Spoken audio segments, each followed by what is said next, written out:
राजस्थान के एक छोटे से कस्बे में रहने वाला रमेश चौधरी ज्यादा पढ़ा लिखा नहीं था। 12वीं के बाद उसने पढ़ाई छोड़ दी थी, लेकिन जो लोग उसे जानते थे वे कहते थे, रमेश किताबों से कम लेकिन जिंदगी से ज्यादा सीखा हुआ इंसान है। रमेश का दिमाग तेज था।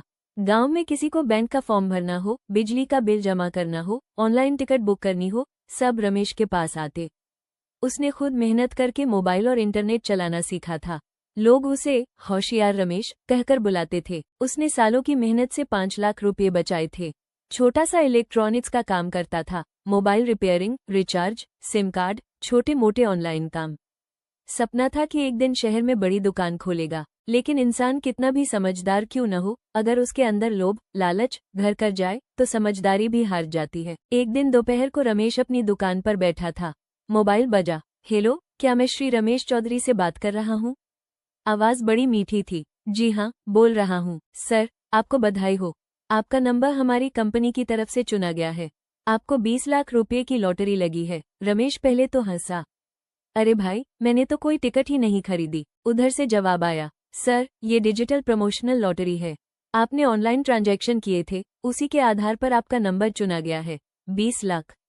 ये शब्द रमेश के दिमाग में हथौड़े की तरह बजने लगा। उसने सोचना शुरू किया। नई दुकान, पक्के मकान की छत, मां के लिए सोने की चूड़ियां, गांव में इज्जत। उधर से कॉलर बोलता रहा, सर, आपको सिर्फ प्रोसेसिंग फीस देनी होगी, 25,000 रुपये, फिर 20 लाख आपके खाते में। रमेश के मन में हल्का सा शक आया, लेकिन फिर लालच ने कान में फुसफुसाया, 25,000 के बदले 20 लाख। सौदा बुरा नहीं है। उसने पैसे ट्रांसफर कर दिए। कुछ देर बाद फिर कॉल आया, सर, टैक्स क्लियरेंस के लिए 75,000 और देने होंगे। रमेश को अब बेचैनी होने लगी, लेकिन उसने सोचा, इतना दे ही दिया है, अब पीछे क्यों हटूं? उसने पैसे भेज दिए। धीरे धीरे करके 2 लाख रुपए निकल गए। शाम को फिर कॉल आया, सर, आपके अकाउंट में लॉटरी ट्रांसफर हो रही है, लेकिन वेरिफिकेशन के लिए आपके मोबाइल पर एक ओटीपी आएगा, वो हमें बता दीजिए। रमेश जानता था, ओटीपी किसी को नहीं बताते। उसने कई लोगों को खुद समझाया था, लेकिन इस बार दिमाग पर लालच का पर्दा था। अगर मैंने ओटीपी नहीं दिया तो 20 लाख अटक जाएंगे, उसने सोचा। मोबाइल पर मैसेज आया। ओटीपी लिखा था। दिल जोर जोर से धड़क रहा था, हाथ कांप रहे थे, लेकिन उसने ओटीपी बता दिया। कुछ ही सेकंड में मोबाइल पर मैसेज आने लगे, 1 लाख रुपए डेबिटेड, 2 लाख रुपए डेबिटेड, 5 लाख रुपए डेबिटेड। रमेश की सांस रुक गई। उसका पूरा बैंक खाता खाली हो चुका था। वो 5 लाख रुपए जो उसने सालों में जोड़े थे, सब खत्म। उसने तुरंत कॉल बैक किया, नंबर स्विच ऑफ। व्हाट्सएप पर मैसेज किया, ब्लॉक। उसकी आंखों के सामने अंधेरा छा गया। रात को घर पहुंचा तो माँ ने पूछा, बेटा, आज बहुत चुप क्यों है? रमेश कुछ नहीं बोला। आंखों से आंसू निकल आए। उसने सब सच बता दिया। माँ चुप हो गई। पिता ने सिर्फ इतना कहा, बेटा, मेहनत का पैसा था, दुख तो होगा, लेकिन जान बची है, यही बड़ी बात है। उस रात रमेश सो नहीं पाया। उसे याद आया, वो कितनों को समझाता था कि ओटीपी मत बताना। आज खुद फंस गया। अगले दिन वो पुलिस स्टेशन गया, शिकायत दर्ज करवाई, बैंक गया, अकाउंट फ्रीज कराया, लेकिन पैसे वापस नहीं आए। रमेश टूट चुका था। गांव में खबर फैल गई।